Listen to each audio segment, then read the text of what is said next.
উপস্থিত মুহতারাম সম্মানিত মুসলিম কিরাম, সর্বপ্রথম মহান রব্বুল আলামিনের দরবারে শুকরিয়া আদায় করি যে মহান রব্বুল আলামিন আমাদেরকে এই কনকনে শীতকে উপেক্ষা করে ঠান্ডা পানি দিয়ে ওযু করে ইশার সালাত জামাতের সাথে আদায় করার তৌফিক দিয়েছেন।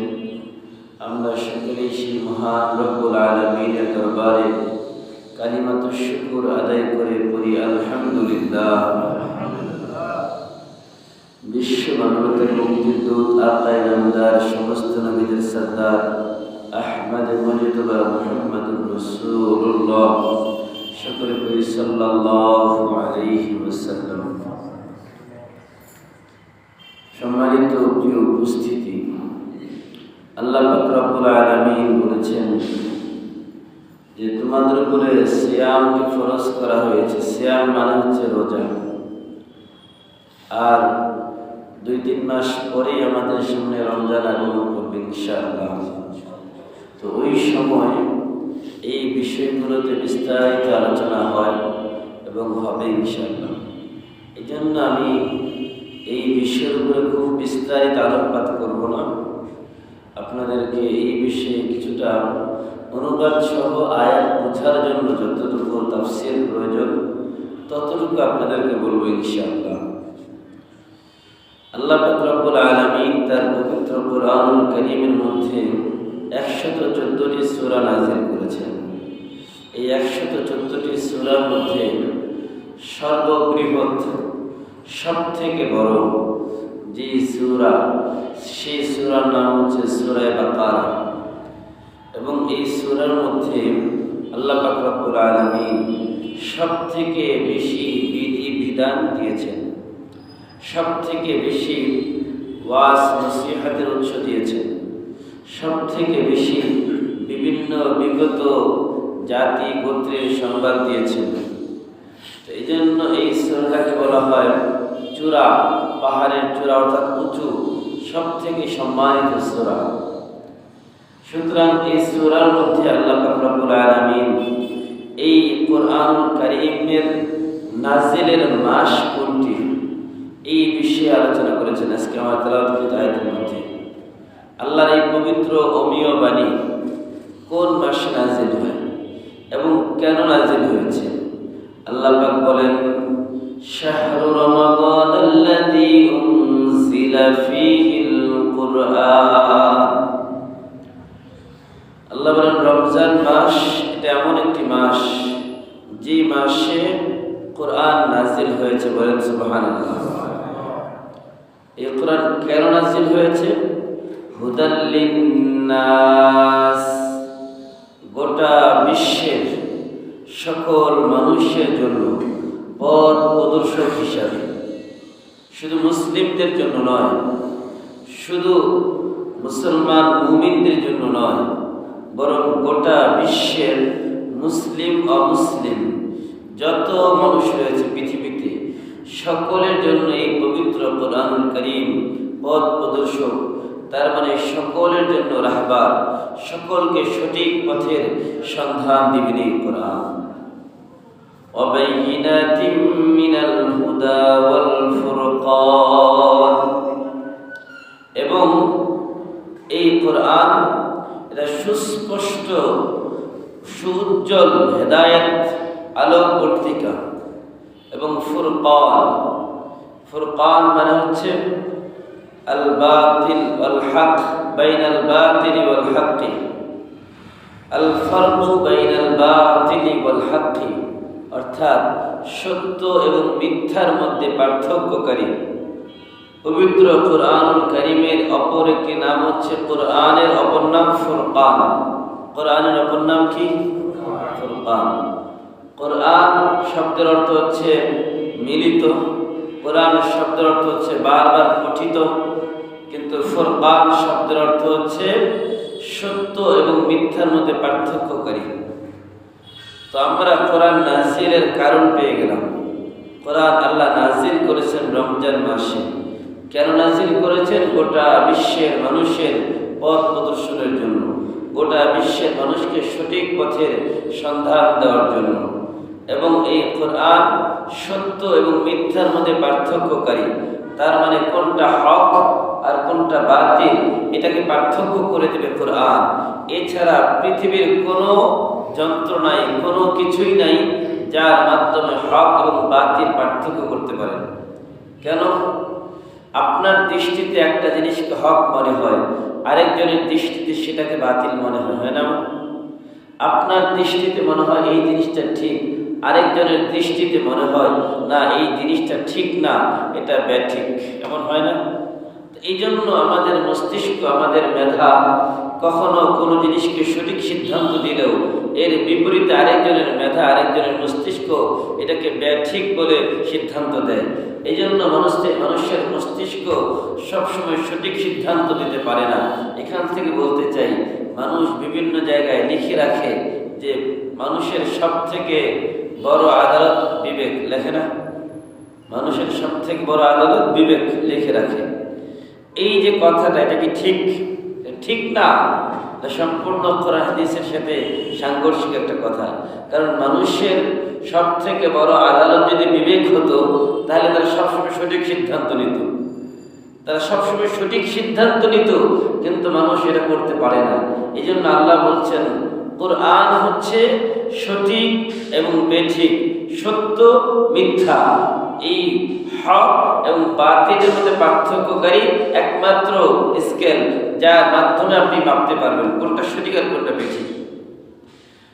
ফামান শাহিদা মিনকুমুশ শাহরা ফালইয়াসুম, আল্লাহ বলেন তোমাদের মধ্য থেকে যেই ব্যক্তি এই মাস পেয়ে যাবে, যেই ব্যক্তি এই মাসে উপস্থিত হবে, ফালইয়াসুমহু, সে যেন অবশ্যই রোজা রাখে।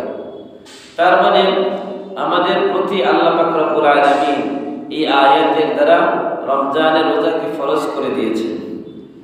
যদি কেউ রোজার মাস পেয়ে যায়, প্রাপ্তবয়স্ক হয়, অসুস্থ না হয়, মুসাফির না হয়, তাহলে অবশ্যই তাকে রোজা রাখতে হবে। ومن كان مريضا أو على سفر فعدة من أيام أخر, আল্লাহ বলেন কে কে রোজা রাখবে না রমজান মাসে? যেই ব্যক্তি অসুস্থ মানে মাথা ব্যথা না, সামান্য জ্বর না, গ্যাস্ট্রিক না, এগুলো তো সিম্পল, একদম সাধারণ বিষয়। এমন রোগ, যে রোগে আক্রান্ত হওয়ার পরে ডাক্তার বলছেন যদি আপনি রোজা রাখেন আপনার মৃত্যুর সম্ভাবনা রয়েছে, আপনার জীবন নাশের আশঙ্কা রয়েছে, ওই ক্ষেত্রে ডাক্তারের প্রেসক্রিপশন অনুযায়ী, ডাক্তারের পরামর্শ অনুযায়ী আপনি অসুস্থ বলে প্রমাণিত হলে তখন আপনি রোজা ছাড়তে পারবেন। নিজের মন চেয়েছে, মাথা ব্যথা হলো, আমি তো অসুস্থ, ছেড়ে দিলাম। আমার তো পেট ব্যথা, গ্যাস্ট্রিক, আমার মন চেয়েছে রোজা ছেড়ে দিলাম। আমার তো সামান্য জ্বর হয়েছে, রোজা ছেড়ে দিলাম। না, নিজের মন চাইলেই ছাড়া যাবে না, বরং কোনো ধার্মিক, আবার ডাক্তারের মধ্যে তো বিভিন্ন ডাক্তার আছে, ইসলাম বিদ্বেষী অনেক ডাক্তার আছে। এই জন্য যারা ধার্মিক ডাক্তার, তাদের পরামর্শ নিতে হবে যে আমার তো এই সমস্যার কারণে যদি আমি রোজা রাখি, তাহলে কি আমার এই সমস্যাটা বাড়ার কোনো চান্স আছে কিনা, নাকি এই সমস্যার সমাধান আছে। ওই ধার্মিক ডাক্তার যদি বলেন যে না, আপনার এই রোগের তেমন কোনো ক্ষতি হবে না, আপনি রোজা রাখেন, তাহলে আপনাকে রোজা রাখতে হবে। আও আলা সাফারিন, অথবা যদি মুসাফির হন, কোনো কোথাও ভ্রমণে গিয়েছেন, কোনো কাজে ঢাকায় গেলেন, অনেক সময় রমজান মাসে যেতে হয় না, অনেক ব্যবসায়ীদের রমজান মাসে মাল করতে যাওয়া লাগে, ঢাকায় গেলেন সফর অবস্থায়, এই যে মুসাফির হয়ে গেলেন। এখন আপনি যদি 14 দিনের কম থাকার নিয়ত করেন, তাহলে আপনি মুসাফির। এবার এই মুসাফির অবস্থায় রাস্তায় তো আপনার দেখা গেল খাওয়া দাওয়ার ব্যবস্থা ঠিক মতো নাই, কোথায় ইফতার করবেন ঠিক নাই।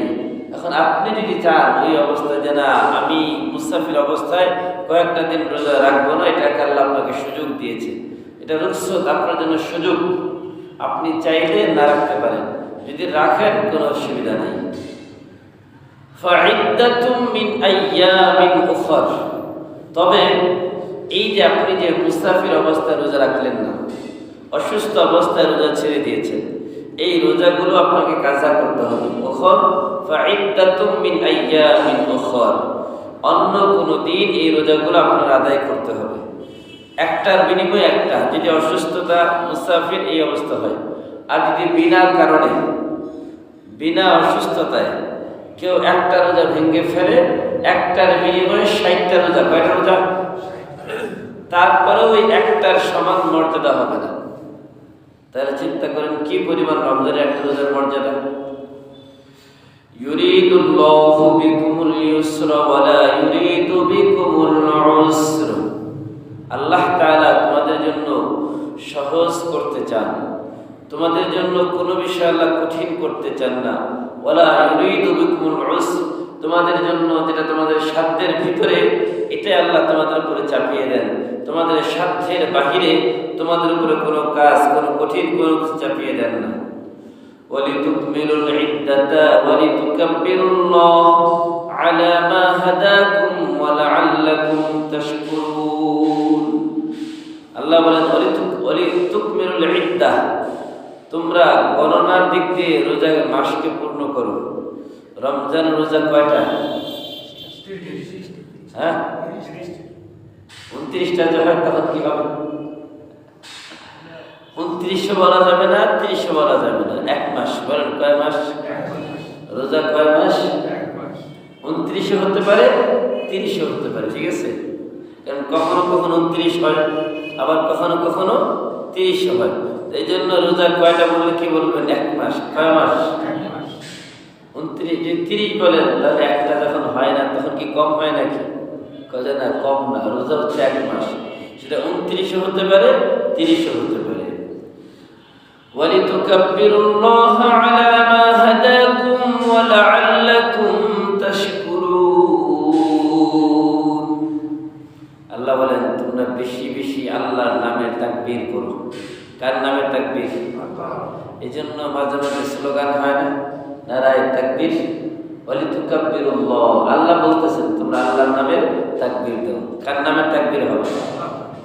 দলের নামে, ব্যক্তির নামে স্লোগান তো অভাব নেই।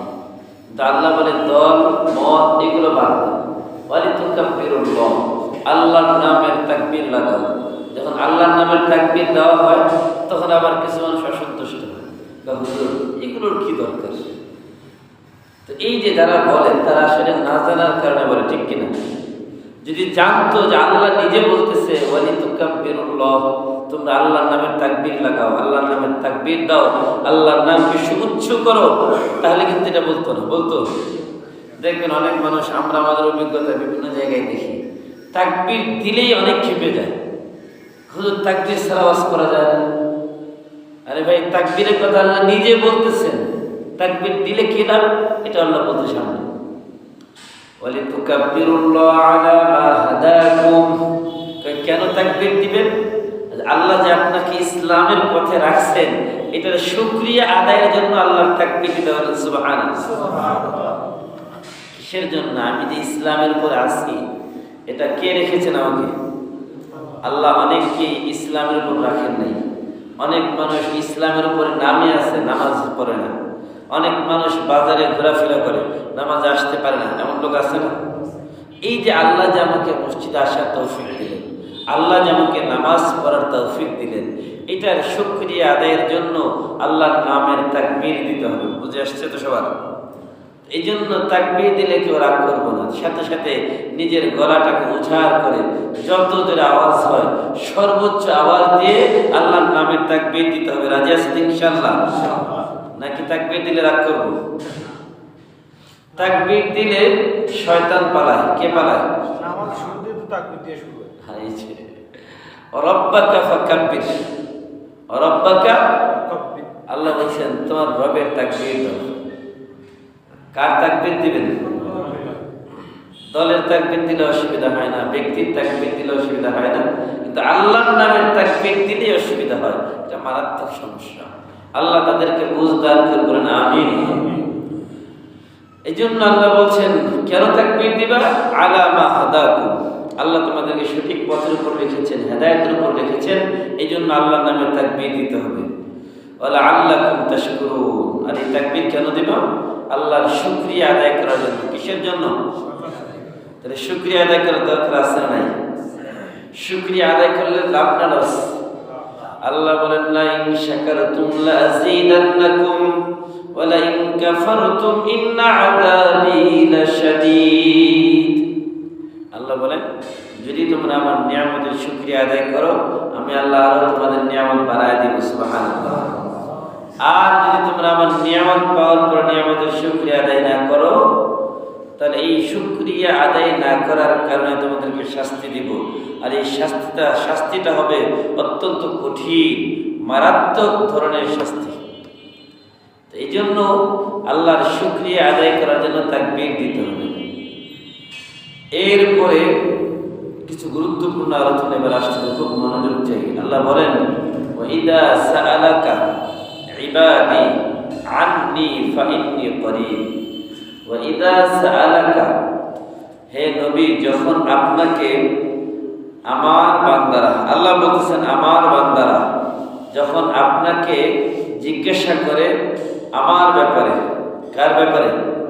আল্লাহর ব্যাপারে। কার ব্যাপারে? আল্লাহ বলতেছেন নবীকে, নবী যখন আমার বান্দারা আপনাকে আমার ব্যাপারে জিজ্ঞাসা করে যে আমি কোথায়, ফাইন্নী করিব, আপনি বলেন আল্লাহ অতি নিকটে। বলেন আল্লাহু আকবার। কতটুকু নিকটে?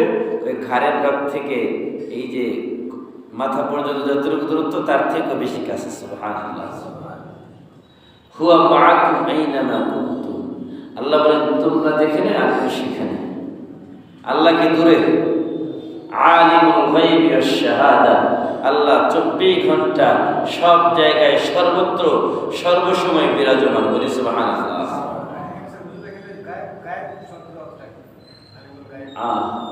আলিমুল গায়বি ওয়াশ শাহাদা, শাহাদা মানে উপস্থিত, গায়েব মানে অনুপস্থিত। এই যে এখন এই গায়েব মানে হচ্ছে আমরা যেই জায়গায় নাই সেখানে আল্লাহ উপস্থিত, যেখানে আসছি ওইখানে আল্লাহ উপস্থিত। তার মানে সব জায়গায় সর্ব অবস্থায় সবসময় বিরাজমান, মানুষ থাকুক আর না থাকুক। না,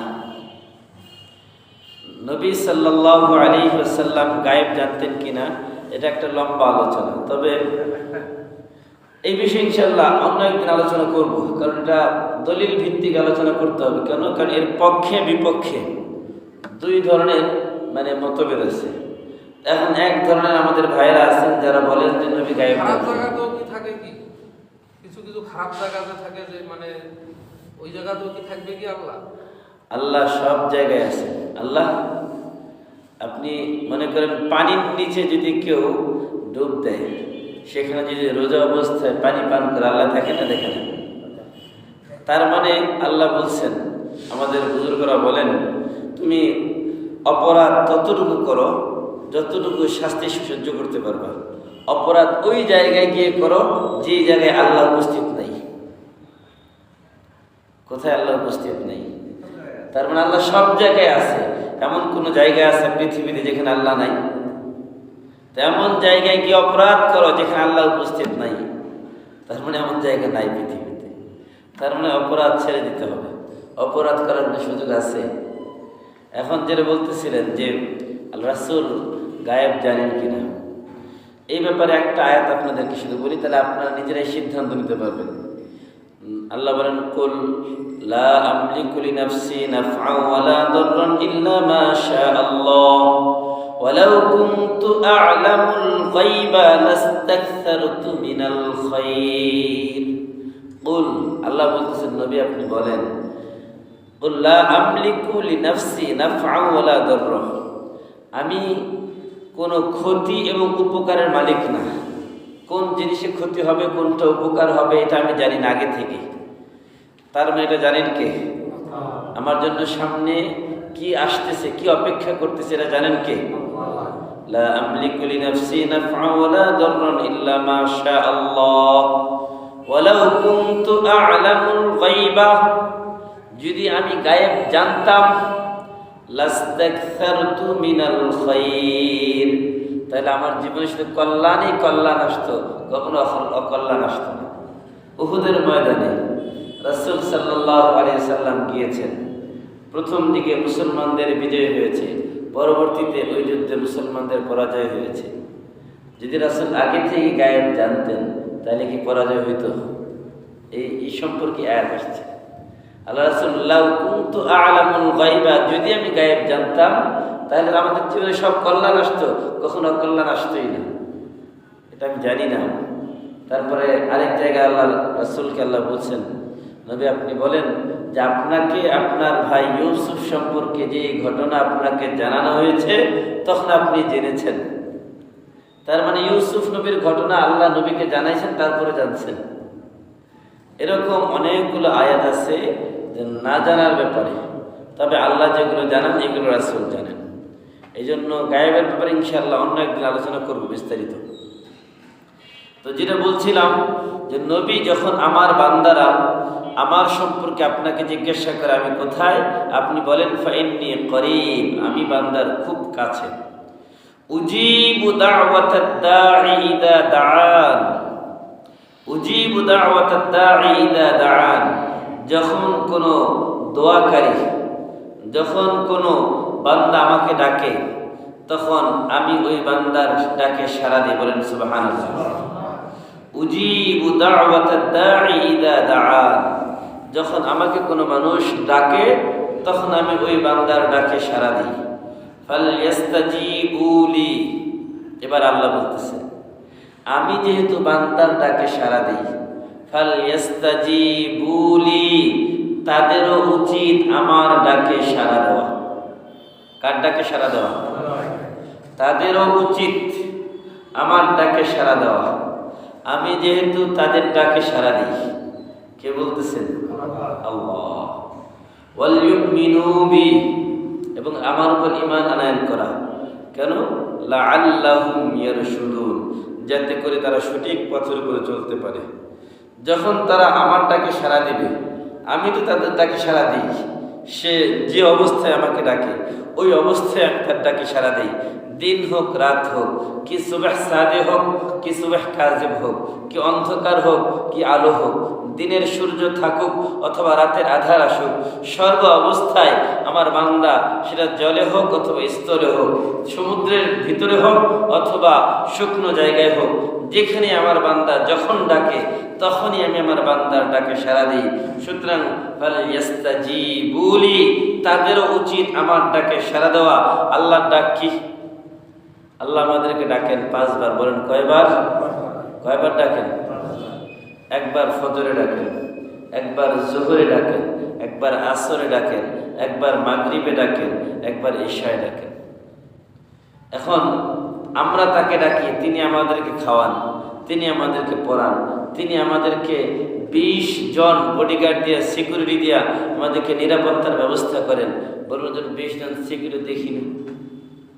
আল্লাহ পাক রব্বুল আলামিন অন্য আরেক আয়াতের মধ্যে বলছেন লাহু মুআক্কিবাতুম মিন বাইনি ইয়াদাইহি ওয়া মিন খালফিহি ইয়াহফাযুনাহু মিন আমরিল্লাহ। এই আয়াতের তাফসীরের মধ্যে মুফাসসিরিনে কেরাম লেখেন লাহু মুআক্কিবাত মিন বাইনি ইয়াদাইহি ওয়া মিন খালফিহি, আল্লাহ তাআলা মানুষের সামনে পিছনে ডানে বামে উপরে নিচে চতুর্দিক থেকে এট এ টাইম সর্ব অবস্থায় সকাল থেকে সন্ধ্যা 10 জন ফেরেশতা নিযুক্ত রাখেন এবং সন্ধ্যা থেকে আবার ফজর পর্যন্ত 10 জন ফেরেশতা নিযুক্ত রাখেন। কেন? ইয়াহফাযুনাহু মিন আমরিল্লাহ, তারা আল্লাহর আদেশে তাকে তারা বিভিন্ন বিপদ থেকে আল্লাহ নিরাপদ করে দেয়। বলেন সুবহানাল্লাহ। তো বডিগার্ডের কখনো ফি দেন নাকি? বডিগার্ডের কখনো টাকা পয়সা দেন? দেন না। দুনিয়াতে একজন বডিগার্ড রাখেন, প্রতি মাসে মাসে টাকা দিতে হবে, খাওয়াইতে হবে, পড়াইতে হবে, থাকার সুব্যবস্থা দিতে হবে। আল্লাহ বিনা বেতনে বিনা চাওয়ায় আমাদের কতজন বডিগার্ডের ব্যবস্থা করছেন? 20 জন। বলেন কয়জন? এটা কিন্তু বানানো কথা না, কোরআনের আয়াত, যেন অবিশ্বাসের কোনো সুযোগ নেই। আল্লাহ বলেন ফালইস্তাজিবু লি, তাদের উচিত তারা যেন আমার ডাকে সাড়া দেয়। এখন আমরা আল্লাহর ডাকে সাড়া দেব ইনশাআল্লাহ। যে অবস্থায় থাকি, আমরা যদি মাঠে কাজ করি, মাঠে আজান হয়ে গেছে, বাস নামাজে দাঁড়ায় যাব। ওই মাটির মধ্যে নামাজ পড়বেন, কিচ্ছু দরকার নাই, শুধু দেখবেন মাটিটা পাক কিনা। মাটির মধ্যে যদি কোনো ময়লা না থাকে, বাস ওই মাটির মধ্যে দাঁড়ায় সেজদা দিয়ে দিবেন, নামাজ হয়ে গেছে। কোনো কিচ্ছু দরকার নাই যায় নামাজ। আপনি ঘরের মধ্যে আছেন, মসজিদে যাওয়ার সুযোগ নাই, বৃষ্টি হচ্ছে অথবা ঝড় তুফান চলতেছে, আজান হয়ে গেছে, নামাজে দাঁড়ায় যাবেন। মসজিদে আসার সুযোগ আছে, মসজিদে চলে আসবেন। মোট কথা সর্ব অবস্থায় যেখানেই থাকেন নামাজ আদায় করতে হবে। দোকানে আছেন, বসে আছেন, বৃষ্টি হচ্ছে, বের হতে পারতেছেন না, অথবা ঝড় তুফান শুরু হয়েছে, বের হতে পারতেছেন না, নামাজের সময় পার হয়ে যাচ্ছে, বাস দোকানের মধ্যেই দাঁড়িয়ে যান নামাজের মধ্যে। অর্থাৎ যেখানে যে অবস্থায় থাকেন, যদি ওযু করার সুযোগ না থাকে তায়াম্মুম করেন, কিন্তু অক্তমতো নামাজ আদায় করতেই হবে, ঠিক কিনা? যদি আদায় করা হয় তাহলে আল্লাহর ডাকে সাড়া দেওয়া হবে, আর আল্লাহর ডাকে সাড়া দিলেই আল্লাহ আমাদের ডাকে সাড়া দিবেন ইনশাআল্লাহ। উহিল্লা লাকুম লাইলাতাস সিয়ামির রাফাসু ইলা নিসাইকুম। এই আয়াত নাজিলের একটা প্রেক্ষাপট ছিল যে আগে রাসূল আকরাম সাল্লাল্লাহু আলাইহি ওয়াসাল্লামের জামানায় দিনের বেলা সাহাবায়ে কেরামের মধ্যে একজন সাহাবী স্ত্রীর সাথে রোজা রেখে সহবাস করে ফেলছে। এখন এই যে রোজা অবস্থায় স্ত্রীর সাথে সহবাস করে ফেলল, এটা তো তার রোজা নষ্ট করে ফেলছে। তো এরকম অহরহ ঘটনা ঘটতেছিল। ওই সময় রাত দিন কোনো অবস্থায় স্ত্রীর কাছে যাওয়া যেত না রমজান মাসে, সেটা রাতে হোক আর দিনে হোক, সর্ব অবস্থায় স্ত্রী থেকে দূরে থাকতে হবে। কিন্তু অনেক নওজোয়ান বিবাহ করেছে, দেখা গেল যে না, স্ত্রীকে ছাড়া থাকতে পারতেছে না, থাকলে গুনাহ হয়ে যাচ্ছে, রোজা অবস্থায় তারা স্ত্রীর কাছে চলে যাচ্ছে, স্ত্রীর সাথে সহবাস করতেছে। তো এটা আল্লাহর পক্ষ থেকে আল্লাহ তাআলা তখন বিধান নাজিল করলেন, নাজিল করে শিথিল করে দিলেন যে আগে তো তোমাদের জন্য দিনে এবং রাতে উভয় অবস্থায় স্ত্রীর কাছে যাওয়া নিষেধ ছিল, কিন্তু রমজান মাস এখন থেকে রমজানের রাতের বেলা তোমরা সূর্য অস্ত যাওয়ার পর থেকে সুবহ সাদিক পর্যন্ত এই সময় তোমরা তোমাদের স্ত্রীদের কাছে যেতে পারবে, সহবাসে মিলিত হতে পারবে। কিন্তু দিনের বেলা সুবহ সাদিকের পর থেকে নিয়ে সূর্য অস্ত যাওয়া পর্যন্ত এই সময় তোমরা স্ত্রীদের কাছে যেতে পারবে না। ওই পরিপ্রেক্ষিতে আল্লাহ এই আয়াতটা নাযিল করেন, উহিল্লা লাকুম লাইলাতাস সিয়ামির রাফাসু ইলা নিসাইকুম হুন্না লিবাসুল লাকুম ওয়া আনতুম লিবাসুল লাহুন আলিমাল্লাহু আন্নাকুম কুনতুম তাখতানুনা আনফুসাকুম ফাতাবা আলাইকুম ওয়া আফা আনকুম। আল্লাহ বলেন, তোমাদের জন্য রমজানের রাতের বেলা তোমাদের স্ত্রীদের সাথে সহবাস করাকে হালাল করা হয়েছে। তার মানে আগে স্ত্রীদের সাথে রাতের বেলাও সহবাস করা রমজান মাসে হারাম ছিল।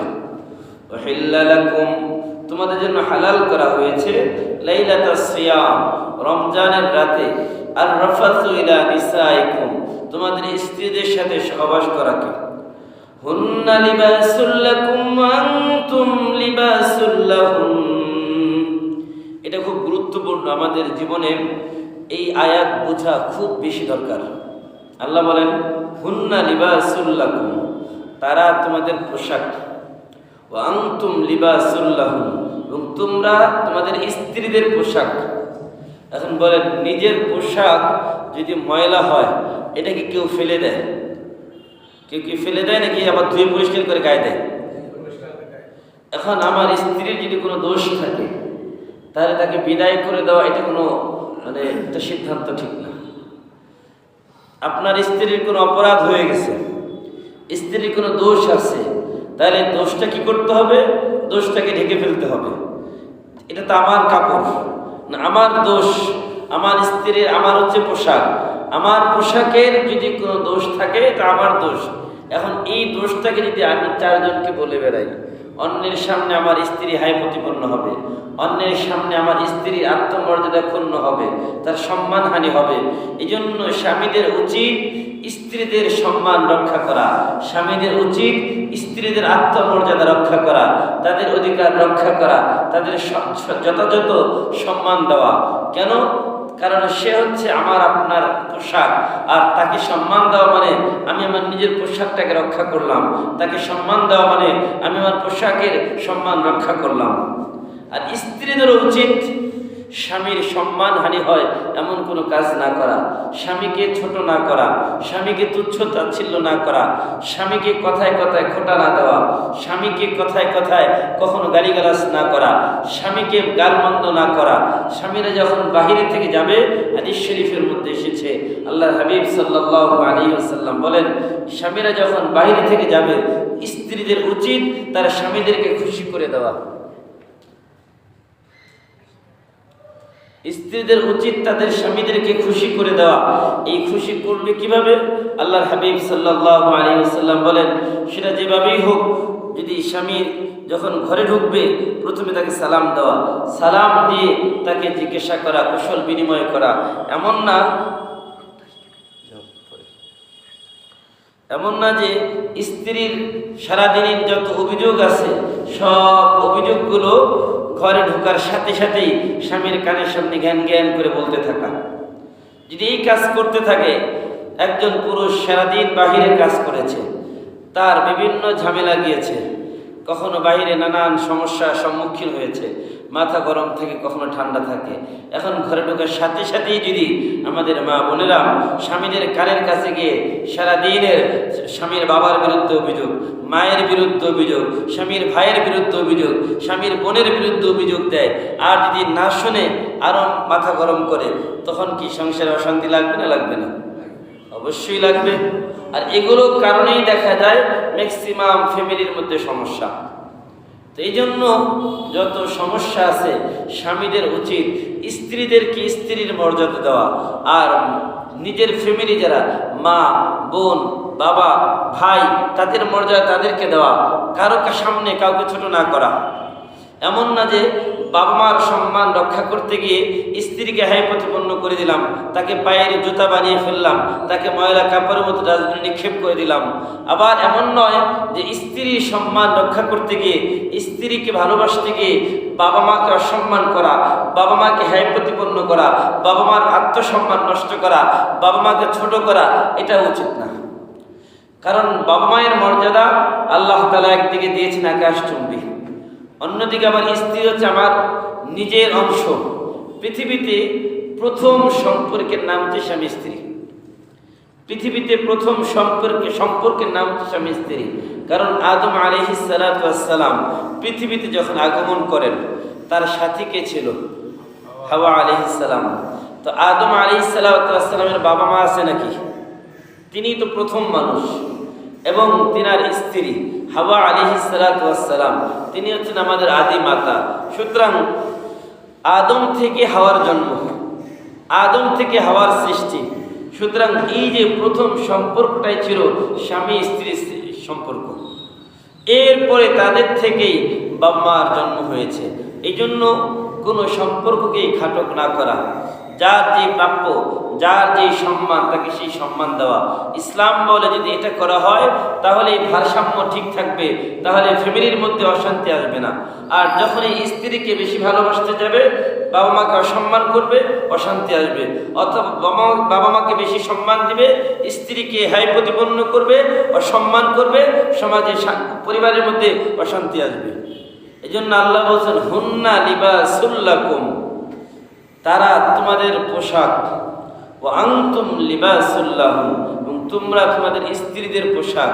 এখন পোশাক যদি কোনো ময়লা পড়ে, কোনো ময়লা ভরে, কাপড়গুলো ধুয়ে পরিষ্কার করে আমরা আবার গায়ে দিই। এখন যদি স্ত্রীরা কোনো অপরাধ করে অথবা স্বামীদের কোনো অপরাধ হয়ে যায়, তাহলে স্বামীদের উচিত স্ত্রীদের দোষটাকে ধুয়ে পরিষ্কার করে তাকে আবার বুকে টেনে নেওয়া।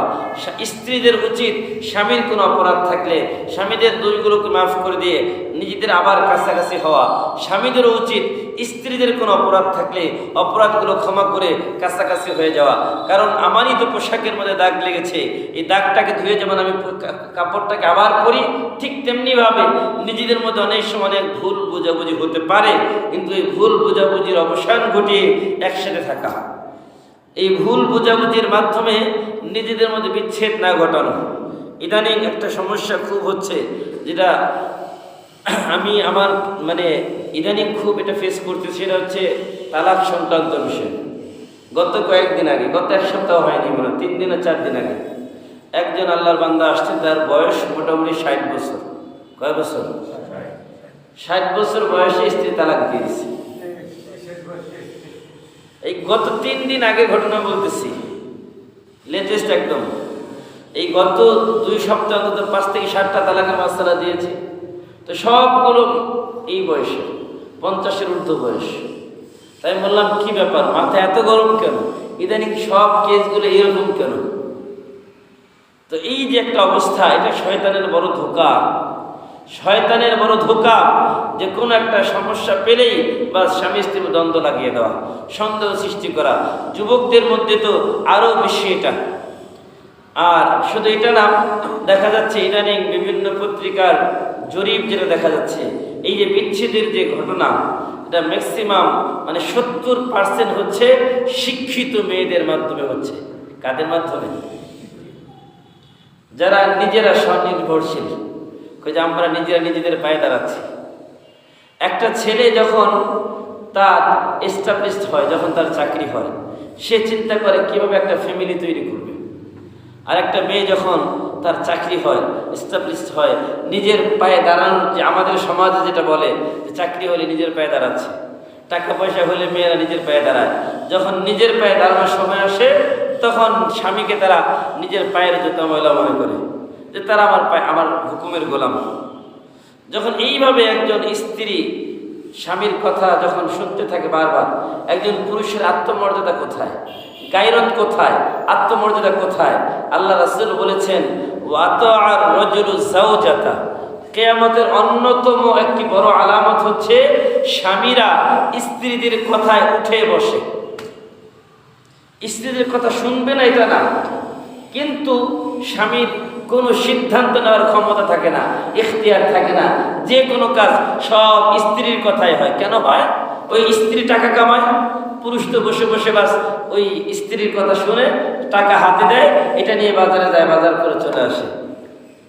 এই যে একটা অবস্থা, আল্লাহ রাসূল বলেন, ওয়াতাআর রাজুলু যাওজাতা, কিয়ামতের অন্যতম একটি বড় আলামত হচ্ছে স্বামীরা বসে থাকবে আর স্ত্রীরা কাজ করবে, স্ত্রীদের কথায় স্বামীরা উঠবে বসবে। এটা হচ্ছে কিয়ামতের অন্যতম বড় আলামত। তা আমাদের সমাজেও খুব দেখতেছি এখন, কেন যেন আমাদের সমাজের মানুষগুলো মেয়েদেরকে চাকরির প্রতি বেশি ঝুঁকায়। ছেলেদের চাকরি হলে, তাদের টাকা পয়সা হলে কিভাবে ফ্যামিলিটাকে জোরানো যায় এই চিন্তা করে, আর মেয়েদের চাকরি হলে একটু 19-20 হলেই বলে তোমার সাথে থাকার দরকার নাই, আমার টাকা পয়সা আছে, আমার চাকরি আছে, স্বামীর অভাব নাই, বাস বিচ্ছেদ হয়ে যাচ্ছে। পত্রিকার জরিপ বলছে শিক্ষিত মেয়েদের মাধ্যমে সব থেকে বেশি 70% বিচ্ছেদ হচ্ছে। এটা কেন? তাদের ভাবনা হচ্ছে আমরা স্বনির্ভরশীল। অথচ আল্লাহ বলছেন পুরুষ কেন বানানো হয়েছে? আর-রিজালু কাওয়ামুন আলান নিসা বিমা ফাদ্দালাল্লাহু বা'দাহুম আলা বা'দ ওয়া বিমা আনফাকু মিন আমওয়ালিহিম ফাস-সালিহাতু কানিতাতুন হাফিযাতুন লিল গায়বি বিমা হাফিযাল্লাহ। আল্লাহ বলেন আর-রিজাল, যারা পুরুষ জাতি, কাওয়ামুন আলান নিসা, তারা নারীদের উপরে কর্তৃত্ব খাটাবে, নারীদের অভিভাবক হবে। তারা নারীদের অভিভাবক হবে পুরুষ। আর রিজালু কাওয়ামুন আলান নিসা বিমা ফাদ্দালাল্লাহ। কেন? এক নম্বর, খোদা প্রদত্ত, আল্লাহ প্রদত্ত, আল্লাহ তাআলা পুরুষদেরকে মর্যাদা দিয়েছেন যে পুরুষরা নারীদের উপরে মর্যাদাশীল, এটা আল্লাহ প্রদত্ত। দ্বিতীয় নম্বর কারণ কি? বিমা আনফাকু মিন আমওয়ালিহিম, পুরুষেরা তাদের স্ত্রীদের, সন্তানদের ব্যয় বহন করবে, তাদের সকল হাজত পূরণ করবে। এটার কারণে তারা তাদের উপরে কর্তৃত্ব খাটাবে। এখন যে পুরুষের আত্মমর্যাদাহীন, গায়রতহীন, স্ত্রীর টাকায় চলে, নিজের কোনো আয় উপার্জন কিচ্ছু নাই, সারাদিন বসে বসে খায়, ভব ঘুরে, এরকম বহু লোক আছে। তাদের দেখে আমার বড় আফসোস হয় যে এরা কেমন আত্মমর্যাদাহীন, গায়রতহীন মানুষ, যে স্ত্রীর টাকার উপরে নির্ভরশীল হয়ে তাদের কথায় উঠে আর বসে। এই লোকগুলো হচ্ছে কিয়ামতের অন্যতম বড় আলামত। আপনারা মনে কষ্ট নিয়েন না, সত্য কথাগুলো তো আমাকে বলতে হবে। এটা সমাজের একটা রোগে আক্রান্ত হয়ে গেছে, রোগ হয়ে গেছে এটা। এই জন্য অনেক ছেলেরা আবার খোঁজে, হুজুর চাকরিজীবী মেয়ে হলে ভালো হয়।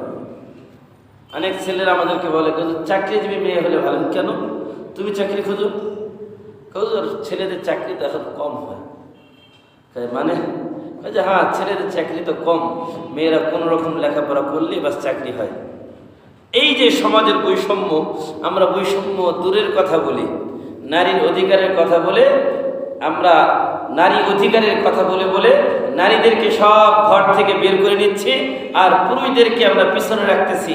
তার মানে নারী সমাজ তৈরি করার যে পায়তারা তারা করতেছে, এটা মূলত ইসলাম বিরোধী যারা, ইসলাম বিরোধীদের একটা চক্রান্ত, যে কিভাবে মা বোনদেরকে দ্রুত ঘর থেকে বের করে আনা যায়। এটা দেখেন আপনারা, এই যে বাউলদের যে ঘটনাটা ঘটলো, তাদের ভিতর থেকে অনেক কথা বের হয়ে আসছে। তাদের অনেক নারী বাউল শিল্পী তারা বলছে যে আমাদের বাউল শিল্পীদের মধ্যে যারা নারী আছে, আমরা তাদের সাথে রাত্রি যাপন না করলে, তাদের সাথে মনোরঞ্জন না করলে রাতের বেলা কোনো দাওয়াত আমরা পাই না। তাদের কথা এটা একদম প্রকাশ্যে বের হয়ে গেছে, সব কথা ছড়াছড়ি হয়ে গেছে। আজকে সব জায়গায় আল্লাহ বলছে অকরনা ফি বুয়ুতিকুন্না, নারীরা তারা সব থেকে বেশি ঘরোয়া পরিবেশে থেকে যতটুকু কাজকাম করা যায় করবে। যেখানে আল্লাহ ঘরোয়া পরিবেশে থাকার কথা বলেছেন, সেখানে তারা বলতেছে যে না, আমরা নারী অধিকারের নামে সারাদিন বাহিরে ঘোরাফেরা করি, পুরুষের কাঁধে কাঁধ মিলিয়ে আমরা সকল কাজ করি। যেখানে আল্লাহ বলতেছেন একজন পুরুষের তুলনায় নারীদেরকে অর্ধেক মেধা দেওয়া হয়েছে, একজন পুরুষের তুলনায় নারীদেরকে শারীরিক সক্ষমতা অর্ধেক দেওয়া হয়েছে, সেখানে আপনি কিভাবে নিজেকে পুরুষের তাল মিলাবেন? এটা কি সম্ভব? অসম্ভব। আকাশ কুসুম স্বপ্ন দেখা এটা। এই জন্য বলছি যে আসলে নারী অধিকারের নামে আমাদের মা বোনদেরকে দিবা স্বপ্ন দেখানো হচ্ছে, আর যেই স্বপ্নের মাধ্যমে পারিবারিক যে বন্ধনগুলো ছিল সব নষ্ট হয়ে যাচ্ছে। আপনি একবার চিন্তা করেন তো বাস্তবতাকে, যেই বাড়িতে স্বামী স্ত্রী দুইজনই চাকরিজীবী অথবা স্ত্রী চাকরিজীবী, ওই ঘরের সন্তানের অধিকার কোথায় গেল? ওই সন্তান তো চায় আমার মায়ের কোলে আমি বড় হব, ওই সন্তান তো চায় দুধের শিশু যে আমি আমার মাকে কাছে পাবো, আমার মায়ের বুকের দুধ আমার যখন ইচ্ছে আমি তখন পান করব। এটা কি সম্ভব হয়? চাকরির স্তরে থাকলে সম্ভব, যখন তখন সম্ভব না। ওই সন্তান তো চায় 2 বছর পর্যন্ত আমি আমার মায়ের কোলে বুকে আমি সবসময় পিঠে বড় হব, কিন্তু সম্ভব হয় না। কি করা হয়? চাকরিজীবী মা বোনেরা, এটা আপনাদের কষ্ট দেওয়ার জন্য বলছি না, এটা দেখা যায় সন্তানদেরকে দোলনায় রেখে দেওয়া হয়, সন্তানদেরকে আয়ের কাছে রাখা হয়, সন্তানদেরকে কাজের লোকের কাছে রাখা হয়। কসম খোদার আপনাদের কাছে বলি, যদি যে সন্তানকে যার কাছে রাখবেন তারই স্বভাব চরিত্র আপনার সন্তানের মধ্যে বেড়ে উঠবে। আপনার স্বভাব চরিত্র আপনি যখন আপনার সন্তানকে বুকে পিঠে সবসময় আগলে রাখবেন, আপনার স্বভাব চরিত্র, শ্বাস নিঃশ্বাস প্রশ্বাস সব আপনার সন্তান পেয়ে বড় হবে। আর যদি কোনো কাজের লোকের কাছে দিয়ে আপনি আপনার সন্তানকে বড় করেন, তার যে স্বভাব চরিত্র এগুলো পেয়ে আপনার সন্তান বড় হবে, আর বড় হওয়ার পরে আপনার প্রতি আর কোনো কেয়ার থাকবে না, আপনার প্রতি আর কোনো কেয়ার থাকবে না। যতই শিক্ষিত বানান, 2 দিন পর উষ্টা দিয়ে আপনাকে দূরে সরাই দেবে। এটা আপনার পাওনা ছিল, এটা আপনাদের পাওনা ছিল। এজন্য চিন্তা করা। আমি অন্যদিকে কথা যাচ্ছি না। আল্লাহ বলেন আলিমাল্লাহু আন্নাকুম কুনতুম তাখতানুন, আল্লাহ তাআলা জানেন তোমরা যে খেয়ানত করেছো। এই যে আগে বললাম যে রমজান মাসে দিনে রাতে সবসময় স্ত্রীদের কাছে যাওয়া নিষেধ ছিল। এখন একজন সাহাবী তিনি স্ত্রীর সাথে সহবাস করে ফেলছেন, তো এটা আল্লাহ বলতেছেন আলিমাল্লাহ, আল্লাহ জানেন আন্নাকুম কুনতুম তাখতানুন, তোমরা যে খেয়ানত করেছো নিজেদের, এটা আল্লাহ খুব ভালো করে জানেন। ফাতাবা আলাইকুম, অতঃপর তিনি তোমাদের তওবা কবুল করেছেন। আফা আনকুম, তোমাদের গুনাহগুলো মাফ করে দিয়েছেন, তোমাদের বোঝা হালকা করে দিয়েছেন। ফালআন, এখন বাশিরুহুন্না, তোমরা তোমাদের স্ত্রীদের সাথে মিলিত হও।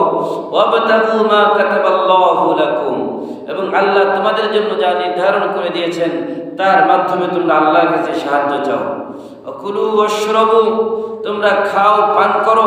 হাত্তা ইয়াতাবায়্যানা লাকুমুল খাইতুল আবয়াদু মিনাল ফাজর, তোমরা খাও পান করো কতক্ষণ পর্যন্ত? ফজর পর্যন্ত। অর্থাৎ এই যে আবয়াদ আসওয়াদ, এই সাদা সুতা এবং কালো সুতার কথা বলা হয়েছে। ইসলামের প্রথম যুগে এই আয়াত যখন নাজিল হয়, তখন সাহাবায়ে কেরাম হাতের মধ্যে একটা সাদা সুতা বাঁধতেন, একটা কালো সুতা বাঁধ দিতেন, দিয়ে তারা ততক্ষণ খাইতেন যতক্ষণ সাদা আর কালোর মধ্যে পার্থক্য না করা যেত। সাদা আর কালোর মধ্যে পার্থক্য না করা যেত সে সুতার মধ্যে, ততক্ষণ তারা খাইতেন। যখন মিনাল ফাজরি বলা হলো, আল্লাহ তাআলা বললেন যে না, ফজর পর্যন্ত সাদা আর কালোর এখন আর ভ্যালু নাই, ফজর সুবহ সাদিক পর্যন্ত তোমরা খেতে পারবা, সুবহ সাদিকের পরে আর খাওয়ার সুযোগ নেই। সুম্মা তিম্মুস সিয়ামা ইলাল লাইল, তোমরা রাত পর্যন্ত রমজানের রোজাকে পূরণ করো। ওয়ালা তুবাশিরুহুন্না ওয়া আনতুম আকিফুনা ফিল মাসাজিদ, তোমরা মসজিদে ইতিকাফ অবস্থায় স্ত্রীদের কাছে যেও না। তিলকা হুদুদুল্লাহ, এটা আল্লাহর বিধান, ফালা তাকরাবুহা, সুতরাং তোমরা এই বিধানকে পরিপূর্ণ মানো। আল্লাহর বিধান লঙ্ঘন করে ইতিকাফ অবস্থায় স্ত্রীদের কাছে যেও না। ইতিকাফ রমজান মাসে দিনের বেলা আল্লাহর বিধান লঙ্ঘন করে স্ত্রীদের কাছে যেও না। কাযালিকা ইউবাইয়িনুল্লাহু আয়াতিহি লিন-নাস, এভাবেই আল্লাহ তাআলা মানুষের জন্য তার নিদর্শনাবলী বর্ণনা করেন। লাআল্লাহুম ইয়াত্তাকুন, যেন মানুষ সতর্ক হয়, মানুষ সাবধান হয়, যেন মানুষ তাকওয়া অবলম্বন করে। আল্লাহ পাক রব্বুল আলামিন আমাদের সকলকে তাকওয়া অবলম্বন করার তৌফিক দান করুন, আমিন। ওয়া আখিরু দাওয়ানা আলহামদুলিল্লাহি রাব্বিল আলামিন।